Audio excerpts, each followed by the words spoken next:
అండి welcome to Tara clocks. మీరు చూస్తున్నది ఇది అరుణాచలేశ్వర్. ఏదైతే మనం అరుణాచలం దర్శనానికి వెళ్తామో గిరి ప్రదక్షిణ అనేది ప్రధాన ఆకర్షణ, ప్రధాన భక్తి కేంద్రంగా ఉంటుంది.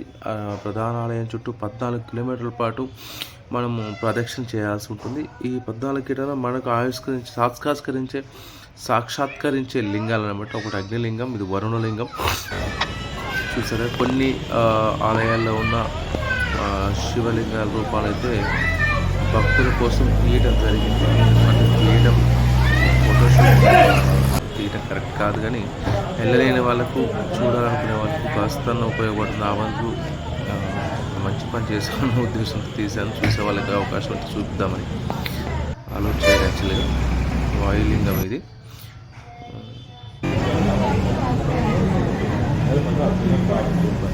మామూలుగా నేను దర్శనం చేసిన తర్వాత ఇలాంటి ఎవరైతే చూపిస్తాం పెట్టాను.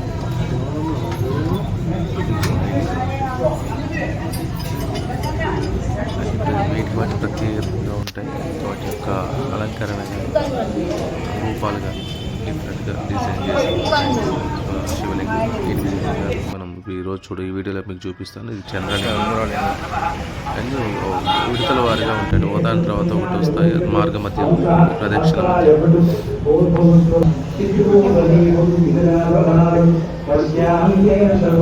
మధ్య. సరిగా చంద్రలింగం, కుబేరలింగం ఆలయం బయట కూడా మీకు భక్తులు ఎవరైతే గిరి ప్రదక్షిణ చేస్తారో ఒక ఆలయం బయట మీకు జ్యోతి ప్రజ్వలన చేసి దర్శనం చేసుకొని మళ్ళీ వెళ్ళిపోతూ ఉంటారు.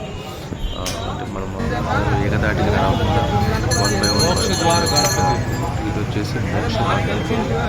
ఇది కూడా ప్రధాన ఆలయంగా ఉంటుంది. ప్రతి భక్తులు ఆ మార్గం రావాల్సిన సైజ్ పెద్ద ఉన్న వాళ్ళ కొంత భయపడిపోతుంది. మొత్తం అయితే ఎటువంటి ప్రతి ఒక్కరు లోపలికి బయటకు వస్తుంటారు. కాస్త టైం తీసుకుని రద్దీ ఉన్న సమయంలో మోక్ష మార్గం ట్రై చేయడం కొంత టైం తీసుకుంటుంది. ఇది ఈశాన్య లింగం సార్. మ్యాక్సిమం